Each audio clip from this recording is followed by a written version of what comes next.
Yo, what up, everybody? Welcome back to the channel. And if you're joining us for the first time, welcome to Fandom Frequency. I'm your host, Will. That is your co-host, Skips. And we're coming at y'all from the multiversal pop culture, meaning we get into everything around here. Horror, sci-fi, comic book movies, you name it, we talk about it. So if you want to get a ton of dopeness in your feed, if you want to find out more of what we do here, if you want trailer reactions, we got you. If you want movie reviews for classic movies, modern releases, TV show recaps, we got you. Whatever you're looking for, we got you. I guess unless it violates the YouTube guidelines or something, then we don't have it. Then that's Don't gonna be a mess. don't be coming around for that. But yeah, click all the buttons below the video. Y'all know the deal. Share it. We're trying to spread the word. We're trying to grow the channel each and every way, each and every day, and it's growing. All because of you lovely folks out there. We're just under 300 subs, guys. Let's hit it. Let's do it. Gerard Butler in this thing. Tonight, we dine in Fandom Frequency. Come on. 300. Let's go. Almost there. Come on, Snyder fans. Let's go. Come on, man. Come on. How far away are we from that? It's I don't even know. Let me double check. I don't even know. 298. Come on, guys. Shy, Is someone gonna dude. come on? Come on. We're going close. Better be It's only 300 two by the more. time this thing's uploaded. Come on, man. Let's go. Hopefully. Let's go. By the time you're watching this, I want to see 2 more clicks on there, man. Come on, man. We're trying to grow this thing. It's good. We're trying to get there, guys. We're trying to do it. The year goal. The goal for 2024, 1,000. But we got to do it one step at a time. So let's hit 300, guys. Always. Let's get 300. One step at a time. 1 foot before the other one. But enough of the promo. Y'all know the deal. You're here for that MCU flavor. Whether you love it, whether you hate it, whether you fall somewhere in between. It's time for the Marvel Cinematic Universe, baby. Phase 5 kicking off its first TV series with Secret Invasion, man. Ooh, okay. Episode 2. Episode 2, y'all. Yeah. It is Nick Fury, a.k.a. one of the dopest actors of all time. My favorite actor of all time, Samuel L. Jackson, coming up in this thing. Back in Phase 5. People saying Fury's washed up. People ain't got faith in Fury anymore, man. And after Episode 1, Maria Hill has been shot.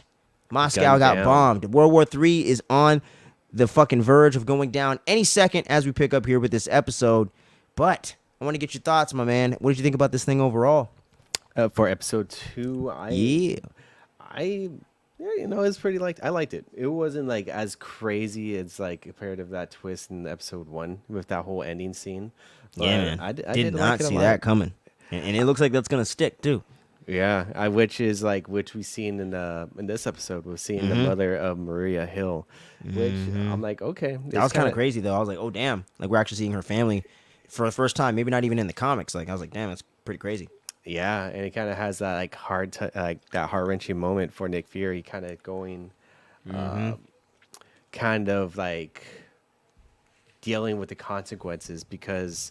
Like her mother said, Maria was always following Nick everywhere he would go, and he would always like go with him regardless of what the situation may be. So that's kind of on Nick Fury's consciousness throughout this whole tragedy of an event and moving forward, dealing with the Skrulls, because that's a lot of weight to be able to overcome this huge obstacle for himself.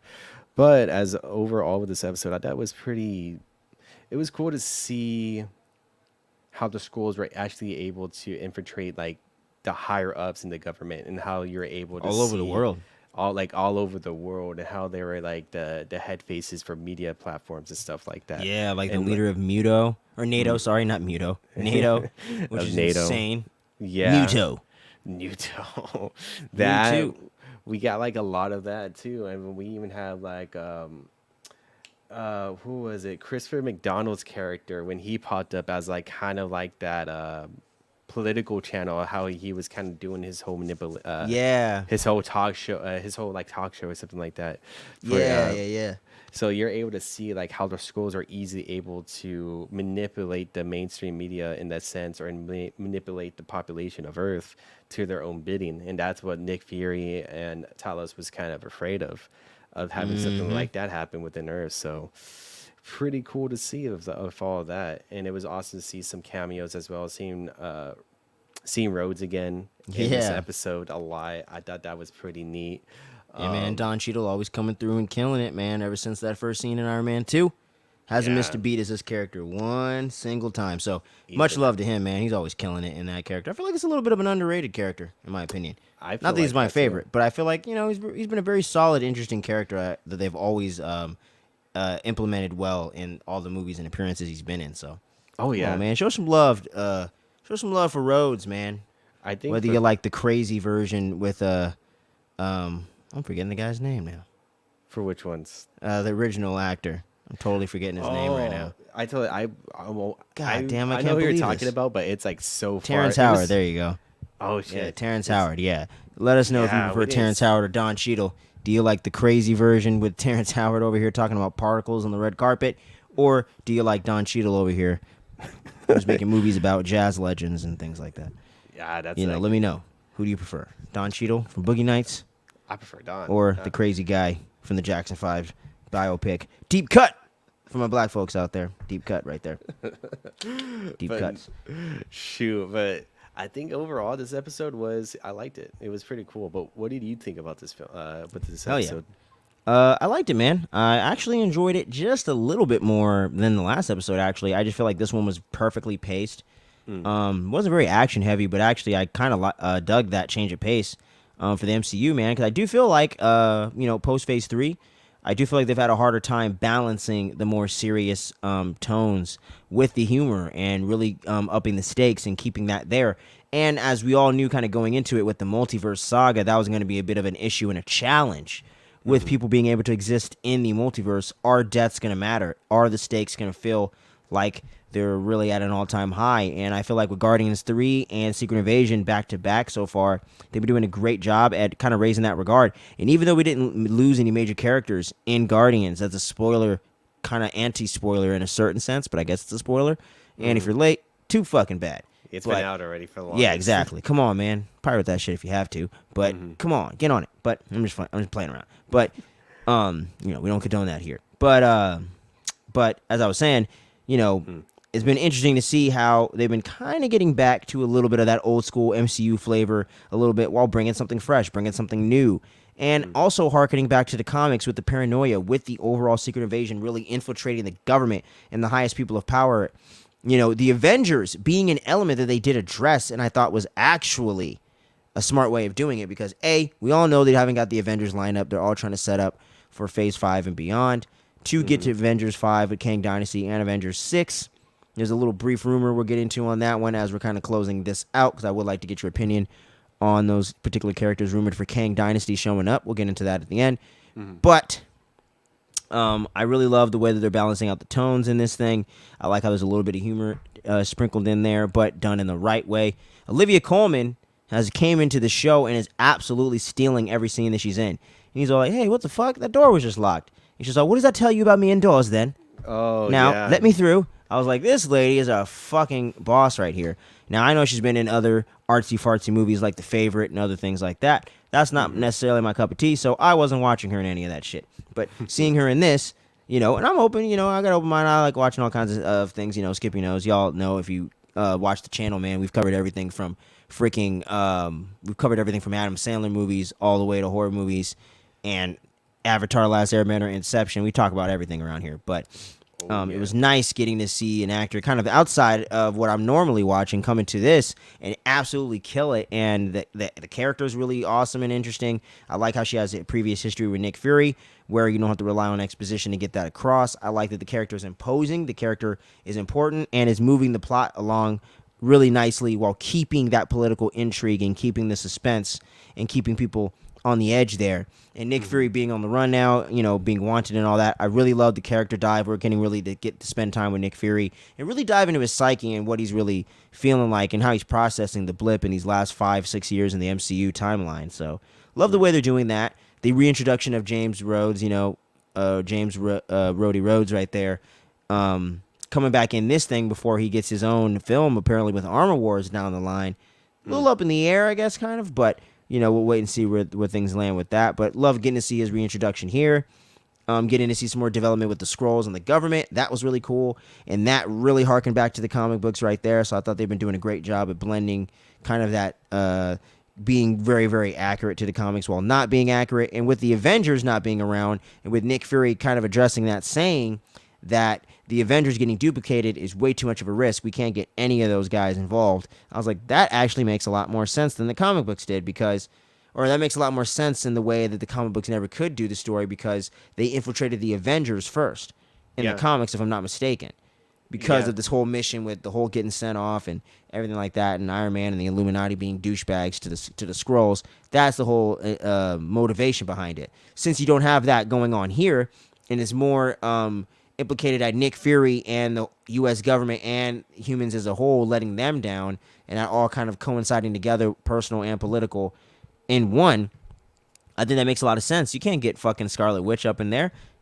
You get her duplicated with a Skrull with the same powers, you're fucked, dude. She could blow up Russia in a second. She could rewrite reality and make Russia not exist, you know? Or what if they duplicated Vision, lasering everybody to death and shit? Or you duplicate Thor. That'd be some crazy shit, right? So Shang-Chi, that's pretty dangerous in itself. Having control of the 10 rings, taking them from Shang-Chi and fucking wreaking havoc. And we know that's connected to Kang now, so we know that's even crazier. So due to the similar looks in the writing and everything and like that, and that being an ancient thing that Wong wasn't able to figure out. So the way that they're kind of weaving this all together, I think, really makes a lot of sense and is really cool. And the way that they take the Maria Hill death seriously, no jokes. Thor's not cracking a joke when someone's on their deathbed. You know what I'm saying? God. We're really getting serious here. So I really, really appreciate that. And, you know, and everyone knows we love the MCU around here, but you got to call it as you see it. We got to keep it real. You know, I feel like tonally, they've been a little all over the place. Whether even things that I've liked, I really feel like they've been a little tonally all over the place. So I feel like this has definitely been a little streamlined, a little more consistent in that regard.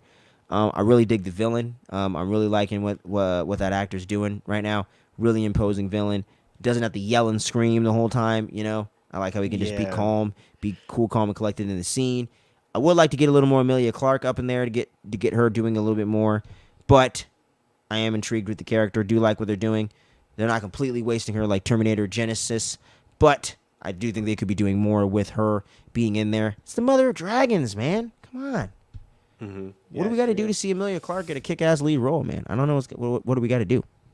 I think, I think eventually, because there's like 4 more episodes after this. I think we got 4 more to go. I think she'll probably play more of a role leading into maybe this episode moving forward, or it has to maybe like even more with Talos and everything. Yeah, because like she'll probably see something a little bit more with with what's his name? I forgot the main Skrull's name. I know, I can't remember. It's like Graven or Graven or something.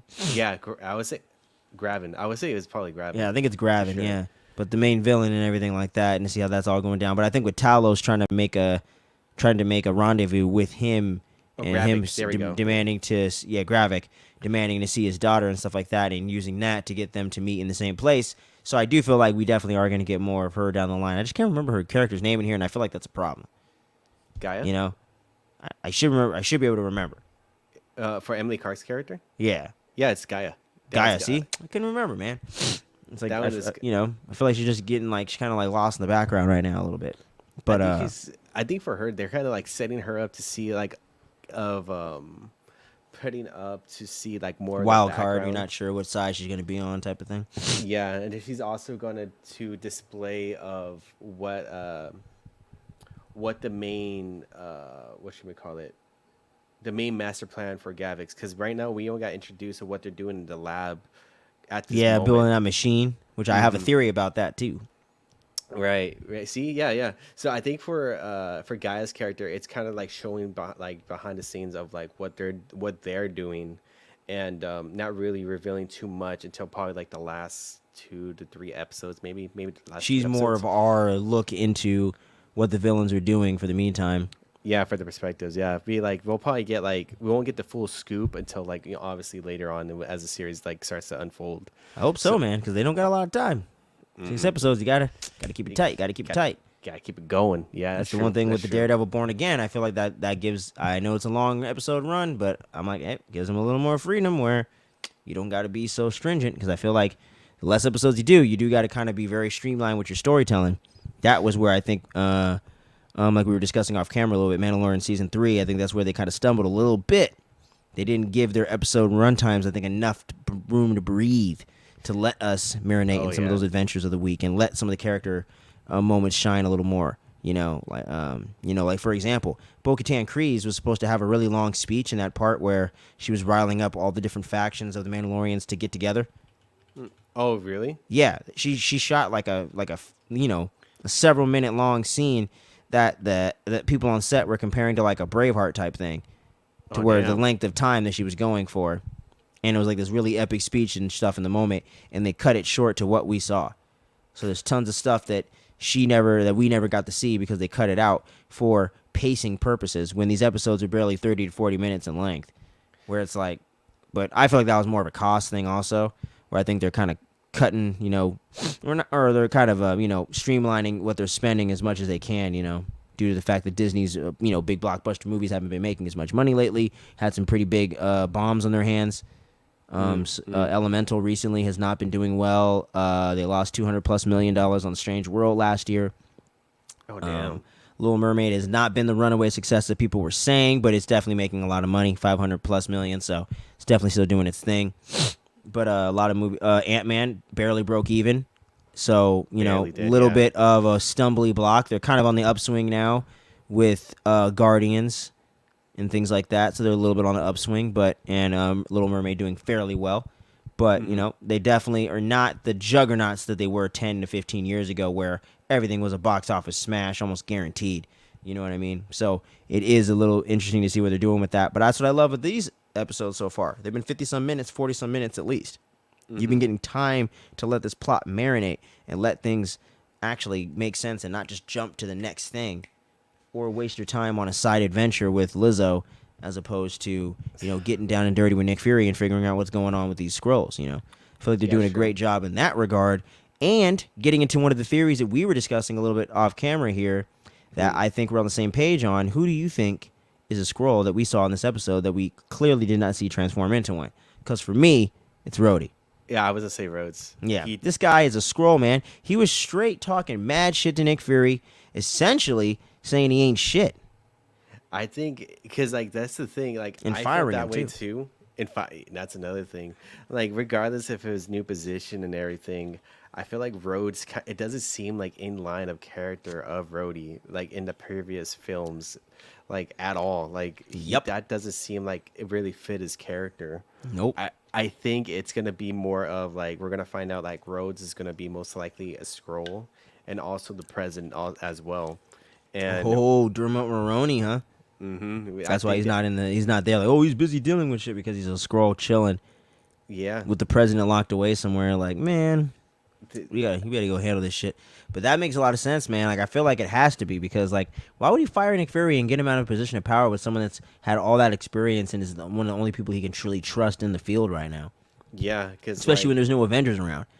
I'm like, what? And the fact that he suggested that, I'm like, there's no Avengers, dog. That team broke up, bro. Band's broken up right now. Yeah, they're all gone. Everyone's scattered. It's all there is no Avengers right now. So I'm like, why would he even suggest that? I'm like, there is none. He would know that. He would. I think that's why we're gonna have that shock value of James Rhodey being a scroll. Episode 3, huh? You think? Maybe episode 3 or 4. And I feel like it's gonna add with whatever happens if they do go down that way. It might lead into Armor Wars and stuff. It may be something like Rhodey. It might be like him picking up the pieces from the aftermath of them using his seniority and his identity, really, to do a bunch of shit and make a bunch of calls he wouldn't do. Mm-hmm. That's a really good point, man. That really could set up things to be a lot more interesting going into Armor Wars. So good shit, man. Yeah, it could be like that, or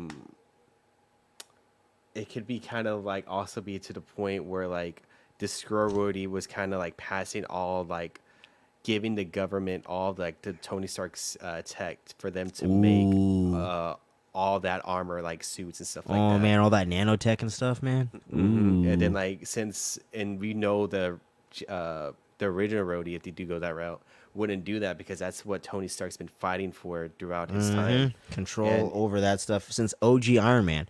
None of this weapons ever goes into the military's hands again. Never. Yeah. And I feel like they could easily go down that route. And there's also like a theory too. I'm like, what if like, for all we know, like Samuel L. Jackson might be a scroll. Like we don't be like There's like even that, like that could easily be the thing too, like why he's acting so peculiar throughout these episodes and You stuff really like feel like that. he's not acting like himself, really?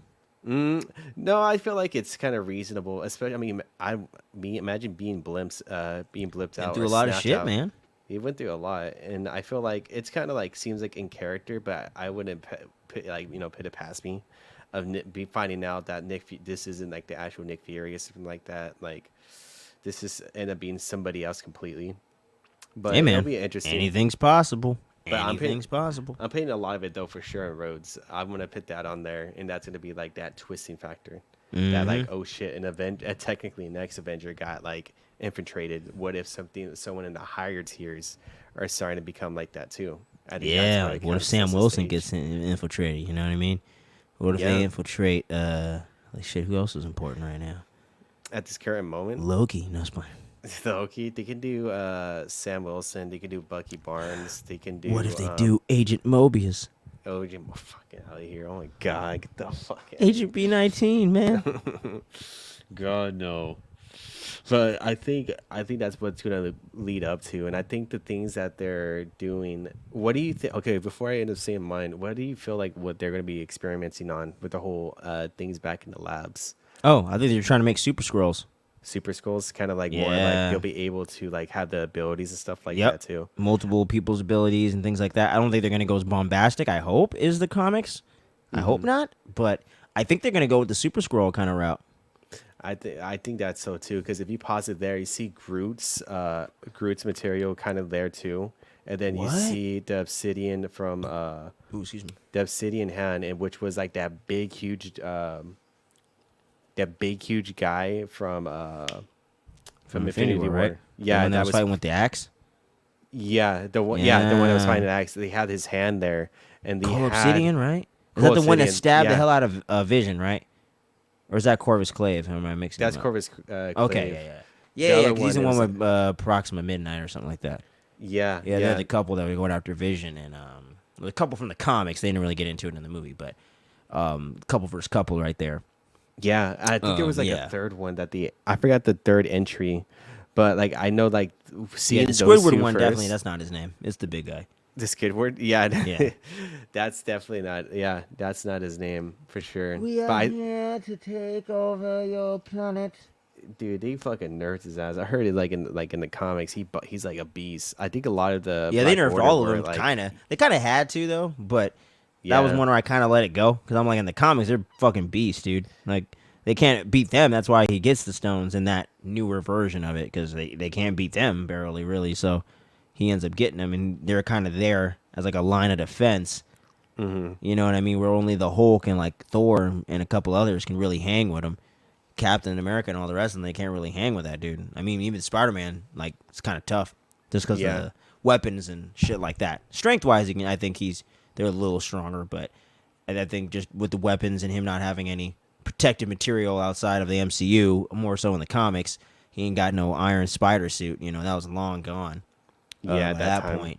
And plus, the suit was it had like a crazy thing where it was tracking him, so he didn't want to use it anyway. So Peter Parker would have used that. So it's a whole different can of worms. But I definitely think Super Scrolls are going to be a thing. for sure. I think that's what we're gonna be seeing a lot more, probably like leading into the last two episodes, and that when it comes down to that conclusion. Yeah, I think that's what's gonna be that big thing too, and it's Rhodes gonna be like appearing as a scroll. Oh Another hell thing yeah, too, with Nick Fury's wife, because technically, yeah, like, dude, that was the biggest reveal of the whole episode. I was like, what the fuck? do you think she's a spy or do you think it's actually Nick Fury's wife? I don't know, man. It's hard because we know she's a scroll, so I can't even say. I don't know. Yeah, because that's I don't know. because that's what like a lot of people, some people are saying like, oh, it could be a possibility of both. It could be like Nick Fury is dating the scroll and she's just in the human But the form. whole time she's been like playing him, Yeah, and it was like Ugh. have something like that as a twist, or it double could be, agent. or it could be like a romantic thing between him and the scroll. Pull So the that was comic like book Black Widow on him, huh? something, dude. I think it might be like that biggest twist. If they do that, I'll be like, That'd damn, actually be kind of sick, though. Nick Depending how they Fury. write it, hey, that'd be really good. See, Yeah, that's what I love with this thing, man. Like, you can't just predict everything necessarily. It's like you know, you got these twists and turns, and I think in that regard, I don't know, man. I feel like this show's a little slept on right now. I feel like there's no buzz for this show right now. I think, yeah, I feel like right now a lot of people are just like kind of burnt out with the TV shows and the Marvel content You right really think at the so? moment. I feel like because like a lot of their shows recently hasn't been like top notch or anything like that. A lot of people are very diverse with Let's see. very divided with the whole The thing. last 'Cause three was Miss Marvel, She Hulk, um, Moon Knight. I let me double check. Not in that order, but you know what I'm saying. Technically, it was I think Moon Knight, Miss Marvel, She Hulk. I would say it's I don't think something we like had that. another one. It was well, there was Guardians. It was like True, but that technically isn't a that's like series. it's like a though. special. Yeah, But it's that like a was special. fucking dope. So I mean, like that and Werewolf by Night. I mean, those are some of the best things the MCU ever done. Period. So, at least in my opinion. So They did pretty good on that. Right now, there's let me more of those, dude. That should be the thing right now. Yeah, Agatha should be a Halloween special. You know what I'm saying? yeah, it shouldn't be like a full Even me, like I like that character, and I like that they got Aubrey Plaza and all that. I like what they're doing, but even I'm like, a series really? Like y'all, I think like y'all got some really dope ass idea like under your sleeve right now, like some really big implications right now. Because it's possible. You know what I'm saying? It just could depends be. on what they're trying to do. They could WandaVision that shit where it is important and it is kind of on a different kind of vibe, but it is essential to what's going on. You know? That's So true. it just depends on what the story is. I'm with you. It definitely ain't necessary. Unless it's like Multiverse of Madness, like we got some really big shit going on here, and this is important. Like, it just depends. They've made Guardians of the Galaxy movies be important. They can make Agatha work too. You know, it just that's the depends on the story. They're not James Gunn. I get it.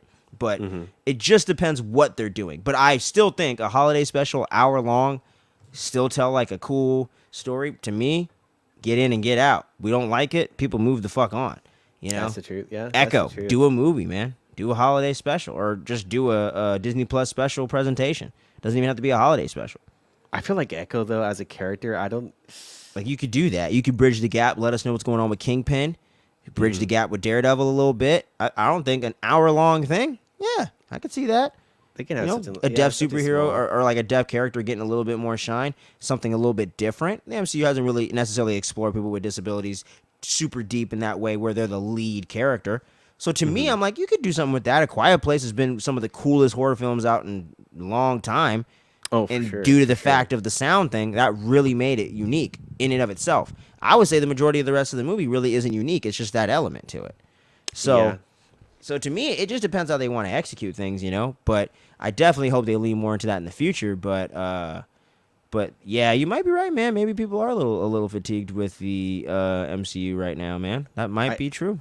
I think because like I'm the not, last. but I mean, you know, I'm diehard, man. You know, you'd have to really just keep shit in the bed like back to back for me to be over it, and that has not happened. So I think for me, like I think with the track of like me. because like I'm looking right now like series wise, it's like Miss Marvel, She Hulk, and then it was Moon Knight. You were right, and I feel like a lot of people 2 to 3 did. of those were definitely lukewarm to negative. Miss Marvel was Yeah, like an overall success, I'd say. I think I heard like a lot of like for me, Moon Knight was like people were like saying it's like good and all that. For me, it was kind of like a little bit lower than like what people are saying. I I feel haven't like heard it's a little bit. anyone really raving about it though. You Yeah, know? I feel like. Well, I heard like a lot of people were saying like Moon Knight was like like one of the best shows that they released for Disney Disney I Plus haven't seen Marvel. that as much, but hey, I guess they're remember- out there. But there you go. It's very mixed. Yeah, So- it's like it's very mixed on that one. Which for So me, I think was I'm a like, little more positive than you, even too. for Moon Knight. Yeah, because I Yeah. thought Moon Knight was like okay. It wasn't like great, but it was at that okay No, setting. I thought it was really good, but could have been great. I thought they made a few crucial mistakes from being great, like the Yeah. whole thing with the finale, how we didn't see him like actually defeat Harrow. I was Yeah. like, nah, dude. It's like what the In fuck? this genre, you gotta show me what he does. It doesn't have to be a big fight, but you gotta show me something. Yeah, You can't do that with the finale. You could do that, you know, your second to last episode, like, oh shit, that was a swerve. You know, like Loki, I kind of liked how they didn't have like this really crazy like fight, but it was a crazy cliffhanger. Like, oh shit, Is he even in the same timeline? Did everything he just do really amount to nothing? Oh Like yeah, that to true. me was the way to kind of end it off. Like, oh shit, they fought the damn Goliath and they still lost. That to me was a way of kind of making it like satisfying, but Hmm. still leaving it open. Like, oh shit, they just Planet of the Apes this shit, but they actually made sense. And it's like, damn. But with fucking Moon Knight, I was like, damn, I want to see where he goes with this other personality. But the show left me a little like, It's just like it wasn't so a sad, little like bit. being Like, feeling I, satisfied with I the was whole thing. really on a good ride with it. I think there's like, I think I only had a problem like episode 3 or 4, and Hmm. everything else to me was like really good to great. I think episode 5 is one of the best things Marvel's ever done with the whole Episode. flashback, Oh, with the way they told the story of how he developed split personality disorder. oh, that one. I would Or say. dissociative identity disorder. To me, that Hmm. was beautiful, bro. Like that to me Hmm. was like a Christopher Nolan film or something. Like in my personal opinion, like I thought if you did that for the whole show, that would have been the best MCU anything in a long time. Because to me, that was compelling. That was actually something different. It was actually unique and interesting, Hmm. and it Hmm. was actually made sense with the character, and it actually like followed through on the story. It made sense what was going on, and actually set up the finale in a very interesting way to where you're like, oh shit, both the personalities are back. So how does he get back to the reality? Is he back in reality? Where is he at? That to me was a really really awesome point in the series, but that finale just really drove It just off a didn't cliff for suck. me a little bit. Yeah, I think that there was like a lot of stuff for me too. I think the way they were pacing each episode, it just didn't feel as Yeah, the pacing was a satisfactory. little off. Yeah, I even was when I like, enjoyed the episodes, the story was a little weird the way they were telling it. And I get you have to make it weird because it's Moon Knight, but I felt hmm. like Justin Benson and Aaron Moorhead, two really awesome creators, by the way, have made some of the best original sci-fi horror films that come out in the last several decades. You got to check out some of their work, man. I would start off with Synchronic, excellent movie on Netflix with Jamie Dornan and our boy Captain Sam Wilson right there, Captain America himself, Anthony Mm-hmm. Mackie. Excellent stuff, and they make really awesome sci-fi stuff. And I felt like they was definitely the right creative choice, but I think those scripts needed a little bit of polishing up just to get the storyline pacing a little better. They were Yeah, I love it on point. almost there, but I still think Moon Knight's a pretty good show, though. I just don't think Hmm. it's excellent or anything like that, but I definitely think it's far from the worst stuff in the MCU. But I could see it being disappointing, and I wouldn't argue that with anybody. Because even for Yeah, me, by the end of it, it was disappointing. yeah, that's for sure.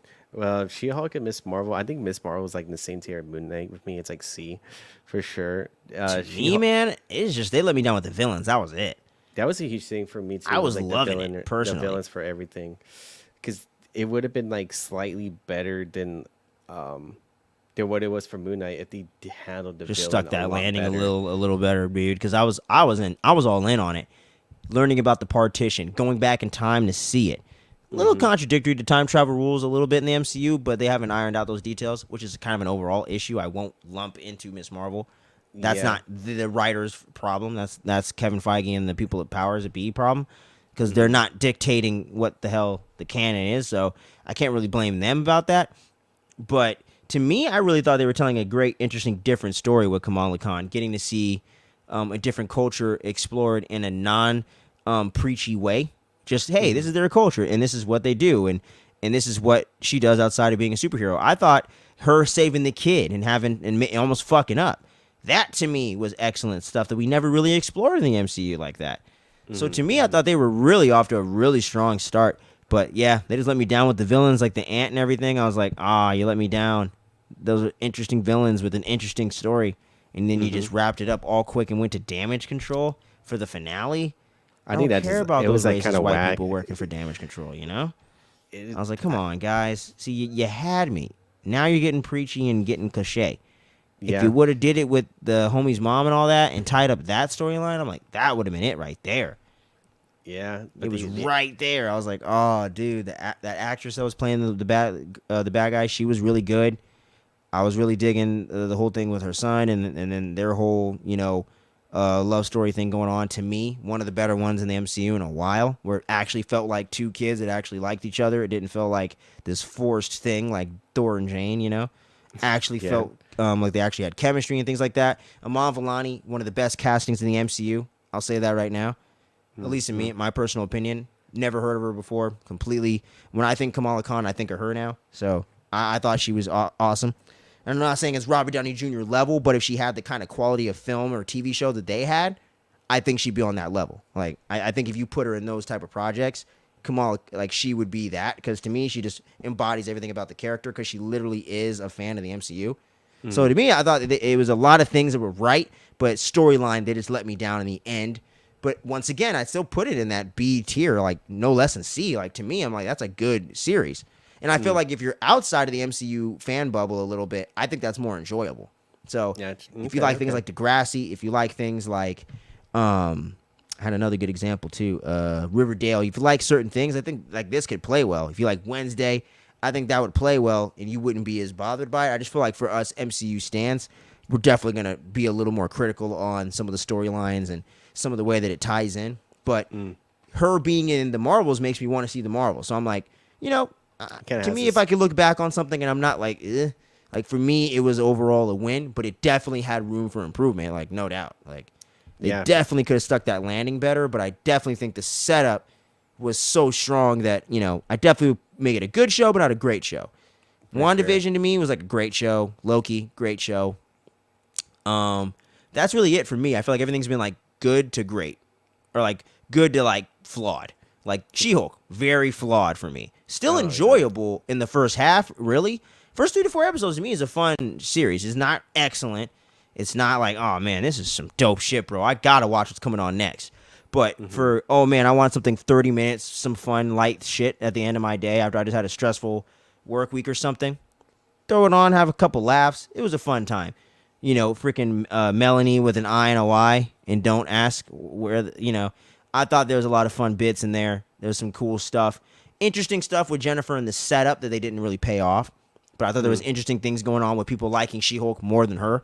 I was like, see, that's a cool idea. They never explored that with the superhero, if you really think about it. And I was like, damn, like that was an angle where if they really took that character a bit more seriously and really wrote a nice arc for Jennifer, I really feel She-Hulk could have at least been something that maybe you wouldn't want to go back to, but you'd be like, that was all right. That was solid. I'm not going to really go revisit it, but you wouldn't be like, hell no, I'm not watching that shit. You would put a gun to my head, you know what I mean? I feel like you'd be like, like what I feel like about Miss Marvel, you would feel about that show. Like, okay, there's a story that we're trying to tell here. It just didn't come together. There was no story to tell by the end of this thing. I was like, wait, what was the point of this show by the end of the show? I think that the whole thing with the She-Hulks itself, I had like a lot of opinions on that one, but like I said, there's certain things I'm not going to argue with you on that. It's the most weakest show they've done. Like I don't really feel like anyone could really sit up and say objectively that's not the weakest show on like a filmmaking storytelling level. You know what I'm saying? Like, come on, man. Like they literally wrote themselves into they wrote themselves into a corner and then cheated to get themselves out of it. Yeah. We didn't even have a finale, bro. They literally wrote around it. We didn't even have a finale. That was way worse than Moon Knight. At least he actually did it. We just didn't see it. It happened, though. You know what I'm saying? He didn't go back and say, wait, change this shit real quick, like Deadpool or something. I was like, no, even Deadpool 2 didn't do that. There was an ending, and then he went and fucked around with Wolverine and shot Ryan Reynolds and stuff. That was in the post-credit scene. They ended the movie first. You know what I'm saying? I was like, come on, guys. Like, you could have copied Deadpool verbatim right there. You had the formula. It was right there. Like, they just God didn't want to do damn. it. They didn't want to do it. I think that's the thing with the She-Hulk too. Is this? I think I'm hoping with Secret Invasion, it's like they are actually able to stick the Just landing. follow through, dude. Because I'm telling you, at this rate, awesome show. Like, I'm in. Good, Mature yeah, MCU. We're cutting fingers off. Olivia Colman's cutting off people's fucking things and stuff, man. And I'm not talking about things down there. You watch your mouth. You got Nick Fury in a character study, man. People are actually getting shot and killed out here. There's actual political consequences going on for people's actions. You know what I'm saying? No BS from real life politics in there. That's taken aside. You know what I mean? It's just real life stuff. Like World War III is a real life thing that could pop off at any moment, depending on what's going on. Russia is a country that we are at odds with right now. So to me, it makes it palpable and makes it feel like that you can get into the story without being preachy, but but it has a purpose to it. And this feels like an actual endgame continuation. It feels like it actually picks up where things left off and is actually paying off things that they set up in the past. They had a whole thing on the computer file talking about extremists from Iron Man 3. You know what I'm saying? Shit. They're tying in shit that actually is important. She was using that thing to torture that guy, which seems to me like a very mild form of the extremist. So I think that's the whole where it all ties in, man. And the whole thing with Nick Fury taking over, doing his whole Saber space station, which is completely separate from Sword. He's been building this up for years, ever since 1995, 1996.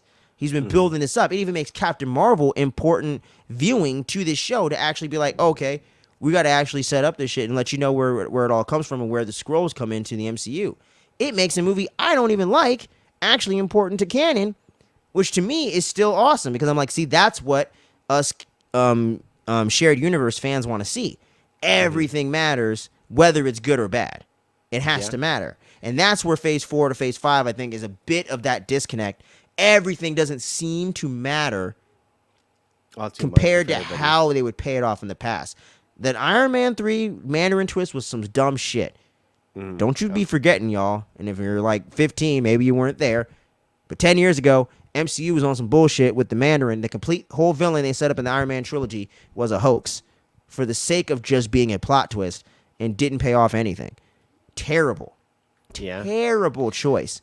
Rewrote Rebecca Ferguson's character, who was supposed to be the original villain, because females don't sell toys, according to Ike Perlmutter, who was one of the heads running Marvel Studios, along with Kevin Feige, before he seized control and got away from all that dumb stuff. Because regardless of political wokeness, whatever you want to call it, but regardless of that whole debate, Rebecca Ferguson's a dope actress. Let the character be the character. Don't rewrite something because of gender politics. You know what I mean?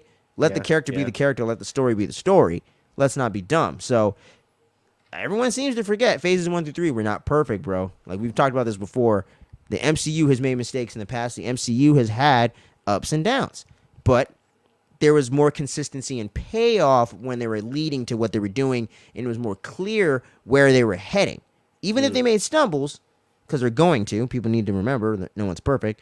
But there was a clear vision where we're going. We may stumble on the way, but we know where we're going. You know what I mean? George Lucas with the prequels. He stumbled for sure, but he got where he was going. And it made sense, mostly. You know? For the most part, yeah. For the most part. And they fleshed it out in Clone Wars, which he also co-wrote with Dave Filoni. So he even went back and redid some of the stuff and made some of it better, but didn't negate what came before. And that's where the MCU, I think, can actually kick into high gear with things like Secret Invasion, like this series. Go back, tie things in, and streamline what's going on. And I think that's the one thing this show has done excellently. You don't have to know everything for the MCU. They make it very plain to see, but the more you know, it's very rewarding, and it's very streamlined. It makes a lot of sense what's going on. So I'm really, really digging this show. Not going to rank it where it ranks amongst the rest of them, but if it can stick this landing, it's going to be in my top 5, no doubt, easily. For the TV shows, yeah. For TV shows? Maybe even top 3. I'm just saying every TV thing they've done since the beginning of Phase 4, of course. This will be one of my favorite shows, hands down, if they can continue on this path. Good storytelling, good acting, good pacing. We're not speeding things along for the sake of making it more fast and more exciting. We're not relying on action. We're not relying on spectacle. That's where the MCU shines the most, when they're pulling from other genres and they're really taking time to focus on the story and the characters, make us care about what's going on, make it exciting, make it intriguing, make it fun sometimes, but keep it together, man. They're keeping that consistency, they're keeping that flow. And I know there's not a lot of hype on this show right now, but if you're digging this show, please go tell your friends and family and coworkers. Please shout it from the rooftops, y'all. We got to make sure that when the MCU's on point, that we're pumping that up too. Because if we want the genre, we want the comic book movie genre to thrive, we got to show love to all the stuff that's working, and we got to get the word out there, man. And I know, people know about the MCU. We don't need to, they don't need marketing and shit. But I just feel like when we need to keep these Disney Plus, if we want them to keep doing this kind of content, if we want Punisher, if we want Daredevil, if you want these things, we got to support it. So make sure you get out there and letting people know, man. Let them know and send them here for the after show, so they can get all the fucking nerdy details, man. And we're gonna give it to you straight. We're gonna give it to you for real. Is the show perfect? No, but it's really North good. Coast. Really, really good. It's good. And to me, that's all I want. Just consistent storytelling, man. Doesn't have to be the best thing in the world. Doesn't have to be Endgame, but let's at least make it engaging. And I want to go back to it. That's always my thing. If I don't necessarily want to revisit it that much, that to me is a problem. And I've had that with at least 3 to 4 Phase 4 to Phase 5 projects. And for me personally, those would be Quantumania, Love and Thunder, She-Hulk. I had another one. Now I'm forgetting it. Oh, yes. Eternals. Eternals. Although I like that movie, I have a hard time wanting to revisit it because it doesn't pay off like the storylines with the characters as much. And B, it almost feels like it doesn't matter towards anything because we haven't addressed the movie since the movie came out.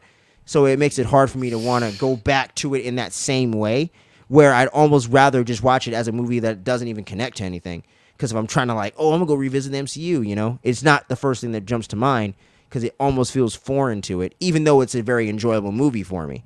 But like I said, some of the character development, they're really lacking, and the pacing of the villains are very mediocre. So that's the only issue. It's a really good movie. I think people really were over-exaggerating on that one a little bit. But I remember out of me, you, and Miguel, when we went to see that and we dropped a review for it on the channel almost a couple years ago now, I remember I was definitely far and away the most positive on that. Oh, yeah, you were. I think I'm the most positive, I think, out of anyone I know, to be honest with you. Yeah, because I think when me and you and Miguel watched it, I was kind of looking at it more of not negative, more of an okay, neutral kind of feel with the movie. Super mixed. You're just I don't know. I'm This is just good. This sucks. I don't know about that. This is cool. You're just I don't know. It was just very there was a lot of things that I felt like they could have done a little better with the storytelling and the pacing of the movie itself. Yeah, for And sure. That's why I felt like it was very okay midish. It wasn't it wasn't mid. it wasn't anything too insane. I thought they would have been because he had a lot of high end Dope actors, actors, actresses dude. in there. So that's why Man. I was kind of disappointed in that aspect because it doesn't matter regardless what talent you got there. If the writing isn't good, Yep, then it's that's not true. gonna be a good movie or show. So Hell yeah, dude.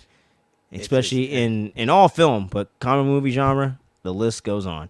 Man, how many good castings we've had as opposed to what landed, Man, if shit, we wouldn't even be talking about some of this stuff today if all that other stuff actually worked.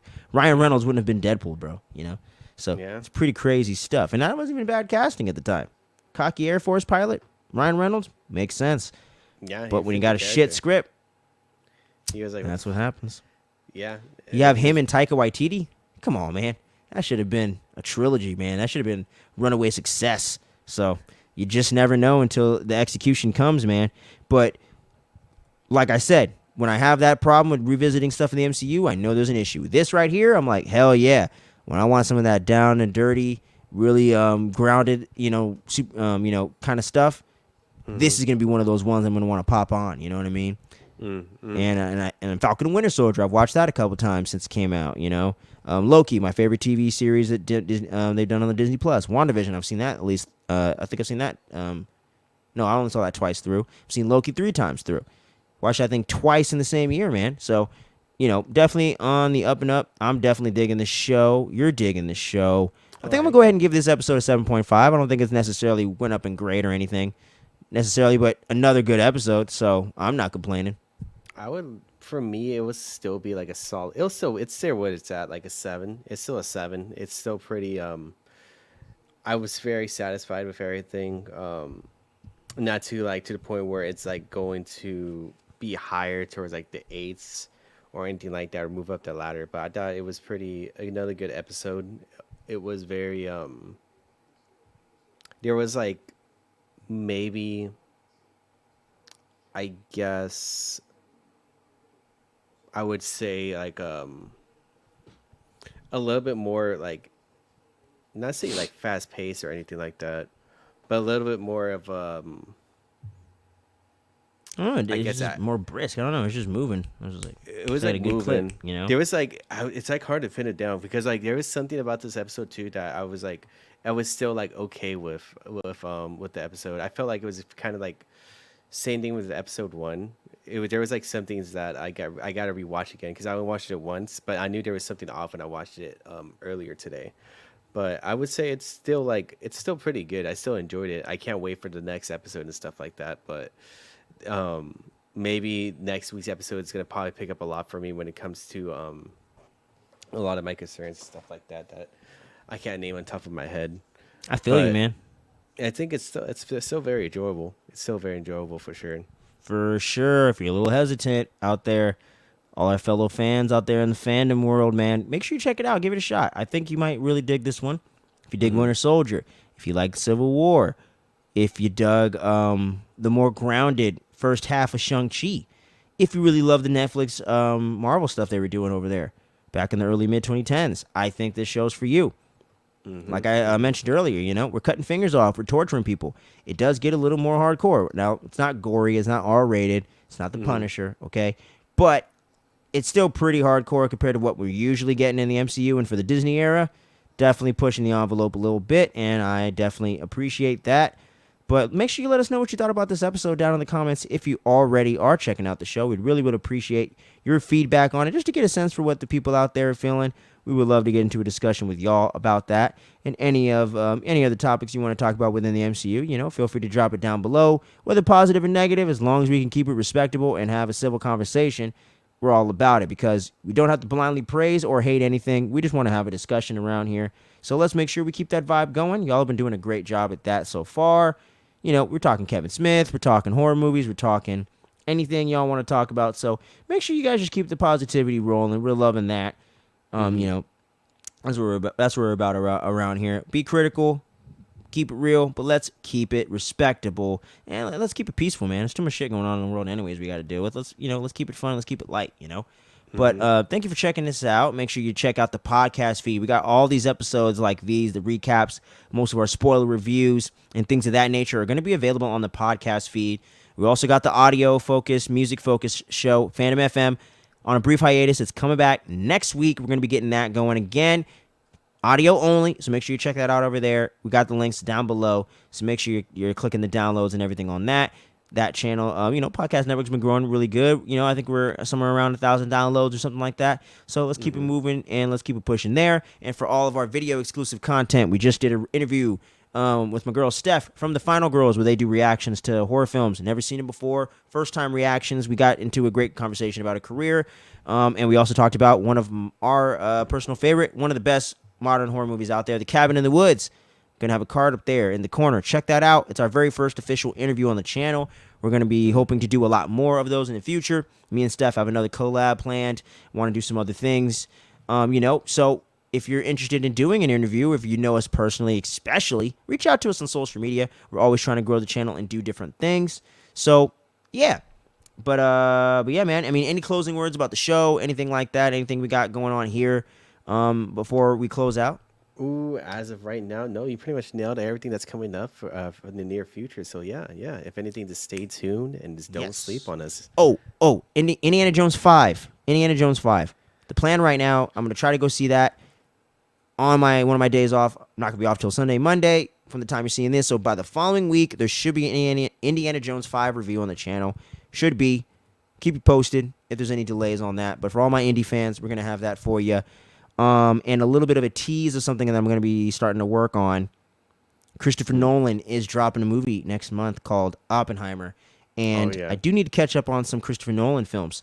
So keep your eyes peeled. We're going to have some Christopher Nolan content coming at y'all.